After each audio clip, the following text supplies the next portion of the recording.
Hello and welcome to VHTB, your guide to talent, culture, and finance side of the space startup ecosystem. My name is Seyka Mejeur of AdAstra Talent Advisors, and I am joined today by Matt Gjertsen from Better Everyday Studios Hello. and Justus Kilian of Space Capital. Hey, everybody. Excited to chat. Excited to chat. We've got some fun stuff to dig into today. And part of my question is actually inspired by a post that you did, Matt. You posted on LinkedIn, I don't know, a week prior to this recording, saying, talking about dumb questions. And it really resonated with me. It really resonated with me because a personal mantra that I don't know that I've shared broadly is don't be afraid to ask the dumb question. And in my work, it's really, really relevant because not only I do not have a background of a technical person. I've got a background in psychology and talent acquisition, and I'm having conversations with hard tech founders who are not only creating novel technology, they are creating complex technology that I would love to understand deeply, and sometimes the narrative isn't even fully developed when I'm talking with them. In fact, usually it isn't, right? And so I want to both meet them where they are and not have them feel like they need to slow it way down for me. And I also really want to be able to understand it most deeply. And in order to do that, I have to be willing to ask some dumb questions, as you put it, right? So um I can talk about I'll get into a little later some of the kind of questions that should maybe be asked more and aren't, that I see from candidates and on the founder side as well. But I've also would love to hear from you two about kind of some areas around these questions that people might be nervous to ask. So, Justice, I'd love to hear, like, what are some of the most under-asked questions, maybe people feel afraid to ask them, that you wish more founders were asking? I love this question because oftentimes the founders that we invest in, um, there's areas that I'm coaching and encouraging them to ask questions on. And I'm like, you have, you know, y- don't be concerned about asking these questions. You're not stepping on people's toes. Like, these are things that you should be obligated to understand and know. And oftentimes there's just maybe a lack of awareness that you can even ask these things, or that investors should be transparent in these regards. So um, I can highlight some, and then we can sort of unpack them as needed. But I think there's two broad groups. So this is from a founder speaking with an investor. First, I think that there's a section of questions that exist at the firm level for you to get an understanding of how this firm operates, and how quickly they'll be able to make decisions, and do they pose any risk to you as a potential investor on your cap table? So a quick, simple one is, how big is your current fund and how many investments do you want to make out of it? That actually tells you a lot. Big funds with many investments means they're going to spread capital around a lot. Smaller funds with more concentration means they're going to be way more aligned with founders. But it also means that they don't have a huge balance sheet to be able to continue to back you across multiple rounds. Um, that goes into the next question, which is like, how much capital do you want to, how much capital do you reserve to follow on? In some cases, investors go in heavy with large checks when they have high conviction bets early. In some cases, funds strategy, they just actually save a lot more of the capital for later down the road until you prove that you're hitting milestones. You need to know that so you can help sort of think about your funding over time. How does a firm make their decisions? Is it by consensus, or is it the individual partner who underwrites the deal and backs it? And sort of what does that process look like, so you know how quickly can actually get to a decision, and what steps you need to help get them through to get to a yes or a no. Um, which investors do you often, work with, and like, why do they trust your diligence or your, insight? What does your LP base look like? And specifically, like, what types of investors? Is this individuals? Is this, institutions? This could tell you about the longevity of the fund. Are they sort of like a one and done type of fund? If you're more family offices, that LP base, can sort of uh, disappear. Their interest can dissipate versus like larger institutions, which have more commitment over longer periods. And then importantly, you can and should ask, help me understand the countries of the investors or LPs that you've raised capital from. That poses huge risk when we're getting into deep technical areas that also focus on, dual use or defense technology and could end up precluding you from being able to compete in these areas. Can you help us understand that one a little bit more? Countries, where the money's coming from and how that why that would matter? Yeah. So specifically, China has set up these sort of feeder type vehicles that um, make it a little bit will make it hard to understand where they're investing, but they're using strategic investments to Mm, try to gain technical insight into innovation technology, as sort of another form of gaining insight into our market. There are other sort of blacklisted countries also that, are operating in a similar way. Some folks, there's some gray countries in there that, have been very active in the venture space, but, they may be favorable now, but there could be risk in 2, 3, 4, 5 years.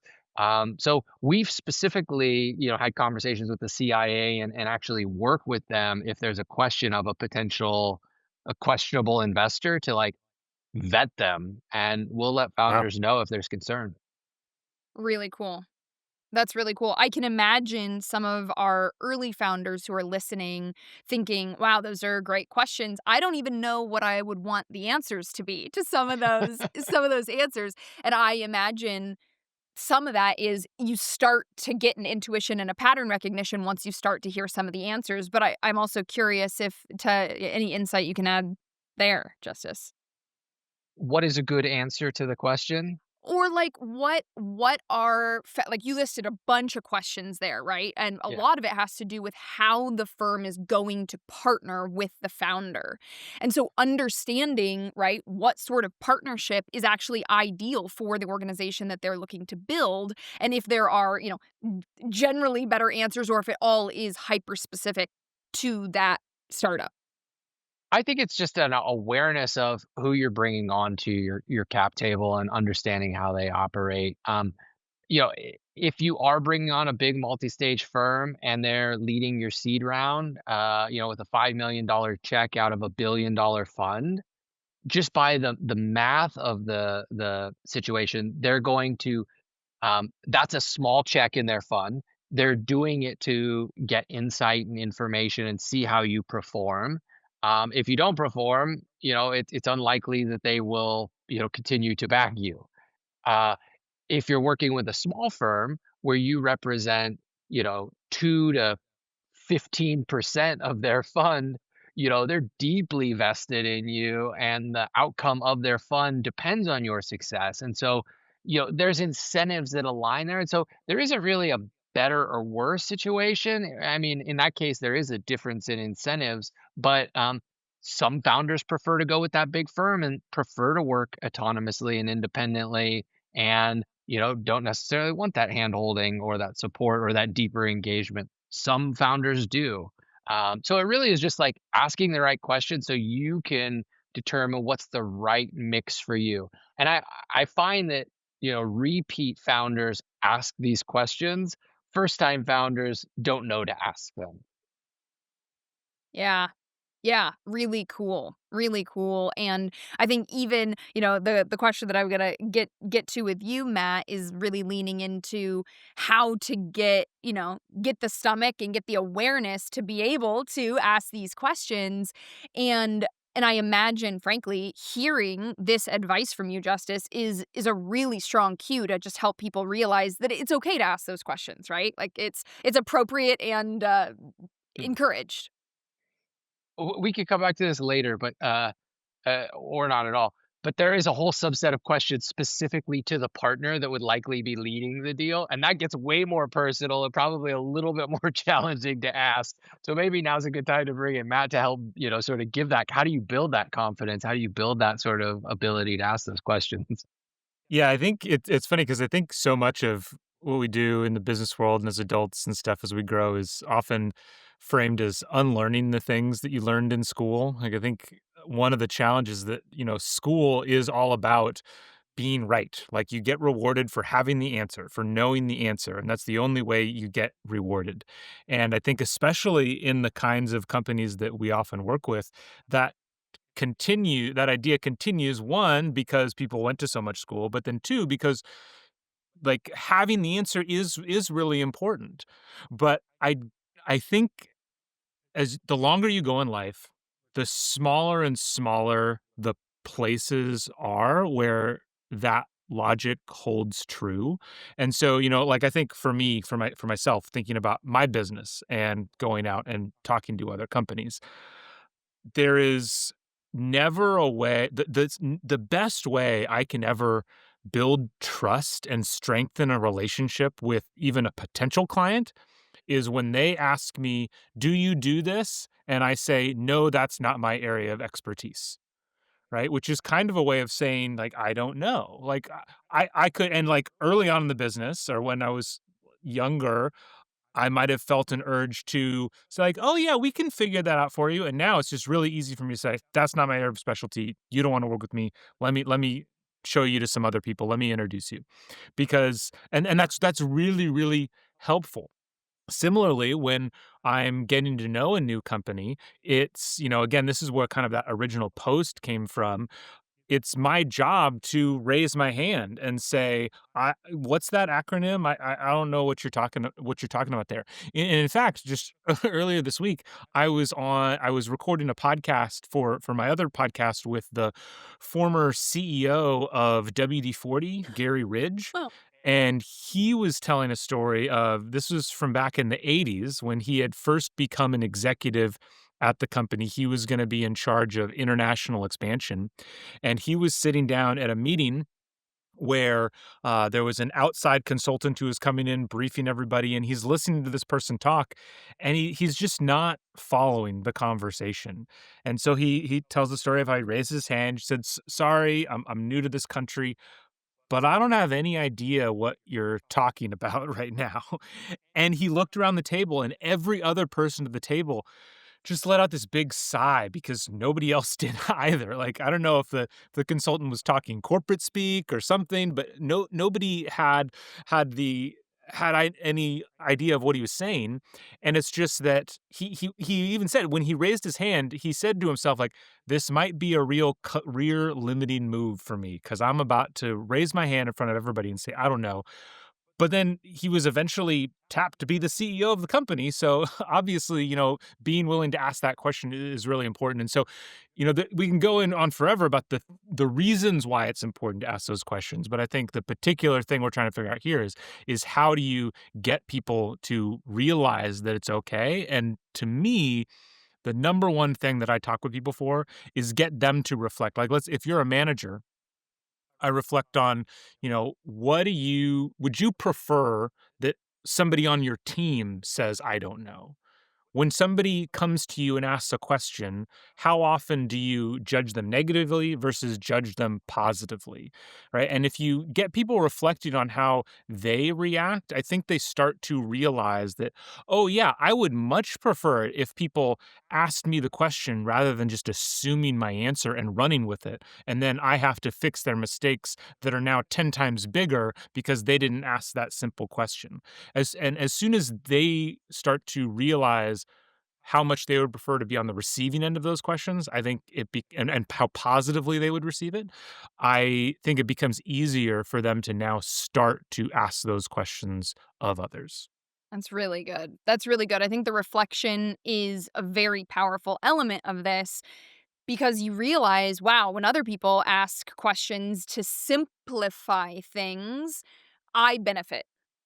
Right? So it like, Yeah. when people are simplifying I have a really fun, illustration of this where, that really kind of was one of the reasons I created this mantra for myself of don't be afraid to ask the dumb questions. Is I was in a room with a executive technical leader, two executive technical leaders who were trying to get to a point of agreement about a role that they needed to fill on this team. So myself, a COO, and these two technical executive leaders. And the technical executive leaders are talking, they're getting into the weeds, they're talking about a lot of things. My body can sense that things are not clicking, but I also am kind of like I need to let them get to a point of understanding before I can understand it.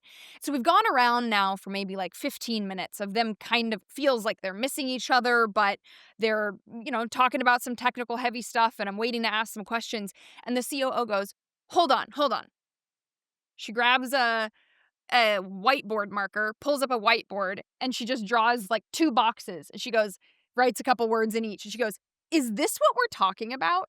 And they were like, one of them is like, yeah, and the other one's like, no. And it was such a moment of relief where you're like, yeah, we needed to simply, like, people, it was not clicking, and we needed to simply step back and bring it down to what was simple.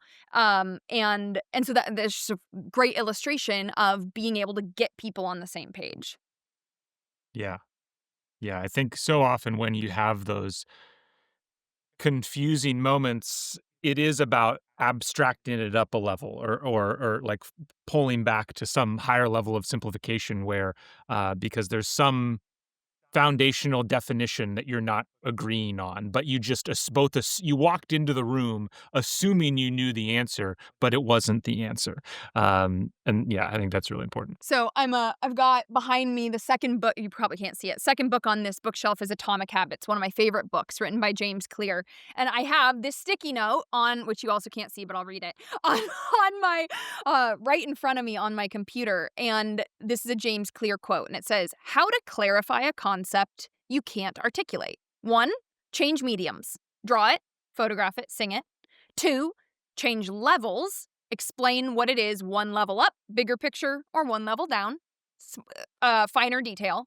Or 3, change fields. What would this concept look like in different fields? And those are some really like interesting ways of asking those questions that maybe aren't just kind of going, though I do really like the example of just going, I don't understand what's happening. But if you don't have the gut to maybe say it that way, to ask the question in a different way. Can we draw this? Can we get a visual? Can we I love that. write? I love Can that. we translate this into a different field so that we can kind of wrap our minds around it? So those are some interesting avenues to dig in. Because I think that yeah, I think you just hit on an excellent point there. If you're worried about saying I don't know, yeah, it's more let me make sure I understand Yeah. this and try to explain it back to them. Because then it's not just a throwing up your hands, white flag kind of thing. Yeah. Yeah. And that is really well said. That is such a great access point is to explain it that way. Like, okay, I'm think I'm getting it, but let me try in my words and you correct me so that I'm not just trying to like, run as fast as your words are, but we can actually kind of get my brain working through this. And Justice, I'm sure, like, going back to your point about the difference between experienced founders and new founders, I have to believe there's a lot of that kind of, especially with new founders, like finding different languages or different ways to explain something of, okay, so what I'm saying is, rather than, like you were talking about, rather than saying, well, this investment is going to be 15% of our fund, it's saying, I'm planning on being highly involved with your company as you go forward because, like changing the ways you talk about it so that they can even understand what you're talking about. Yeah. No, I think that this equips people with a very practical way to approach some of those questions if you feel uncomfortable. It's like, okay, you've shared a little bit about how, the fund, who the partners are and what you do. Can you just tell me a little bit more about how you think about investing in companies? Do you invest broadly or do you invest narrowly, right? So you can just, sort of just an inquisitive nature if you feel like the questions are too pointed, you can take it up to that higher level and just ask them to explain a little bit more about how they operate, how they make decisions. Yeah. Yeah. Yeah. Yeah, Love it. awesome. I have a much longer list of questions like these, but I'll touch on 2 that I think are interesting from kind of the recruiting standpoint. One is, I will often have candidates who have been through the world of recruitment and headhunting before ask us, "Are you retained for this role?" And that's a powerful one. It's now, can contingent firms do good work? Totally. Um, there also are firms out there that will go see open jobs and start recruiting for them with no relationship with the company, and they're planning to just, find people and then send them in and hope and pray that they can get the right resume in to entice someone to open an email. So, understanding the relationship between the recruitment firm that's contacting you and the organization is really useful. And then another one is equity. So we see in offer negotiations, even candidates that have good amount of equity from previous startups, not asking the necessary questions to really understand the value of the equity in their offer.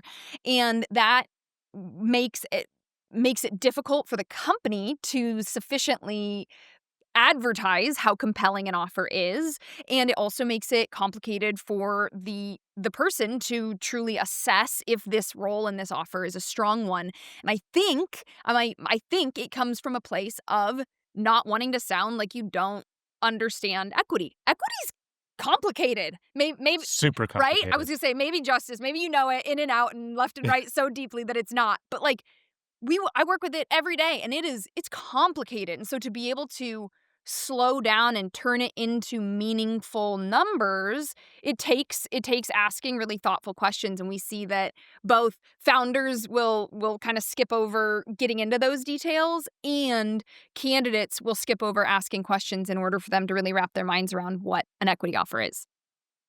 Probably because the legal team is sitting over their shoulder telling them to say, like, "You can't say anything. It's fake money. None of this is really real." Yep, yep, I mean, the yeah. best examples I've seen of companies doing this, and I don't know how much they worked on the legal side, but is it you should be able to provide clear numbers into like what this is valued at today.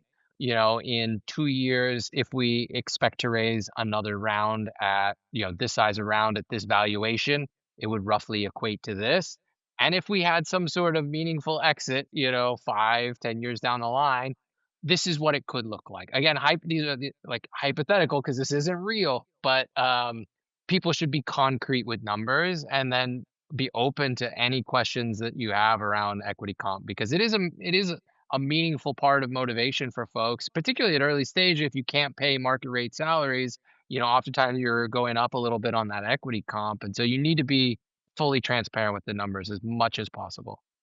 Yeah, that's exactly right. Giving a confidence that you can reach any of these stages, being clear that it could all go to 0 and be worth Yeah. nothing, but it also could be worth this if we reach these specific goals. That's exactly right. I also think it's really valuable for candidates to understand the vision for liquidity. Even if there isn't a firm answer around that, what are your goals with liquidity? How will I be able to Really access, important. right?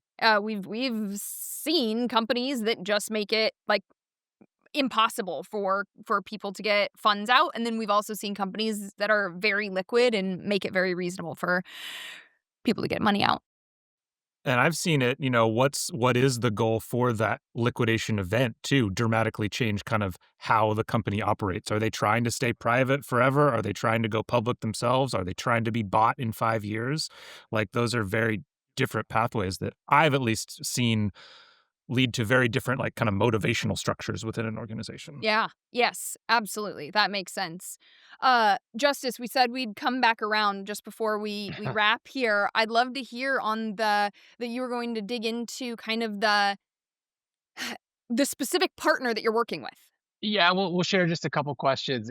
So typically at a firm, you're working with a partner who's the lead on a transaction, and then they operate within the firm. So we gave you some questions to think about at a firm level, but at a partner level, these are some of the questions I think are great, and I've been asked them personally. What's the last deal that you led? why did the founders choose to work with you? Can I speak with that founder?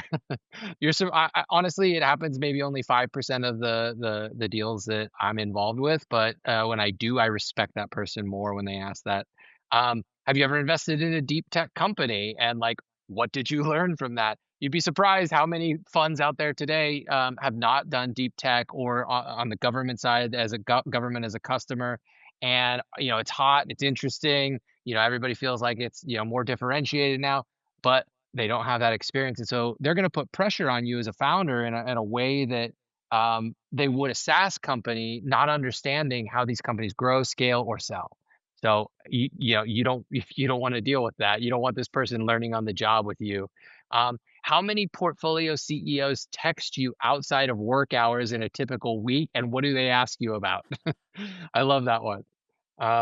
Yeah, you should be on That's like, interesting. tech spaces with all your founders, and you should expect to have that level of engagement from your investors. And when's the last time that you told a founder not to raise money or slow hiring? I feel like when you're in like most investors are going to say, when we're in the up markets, it's like raise more capital, higher, go, go, go.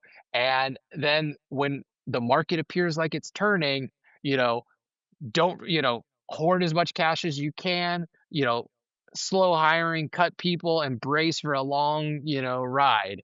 And very few like actually thoughtfully apply that feedback, to the company level as opposed to just the macro level. And so it teaches you a lot more about who that person is on the other side of it and how much they're thinking about your interests specifically.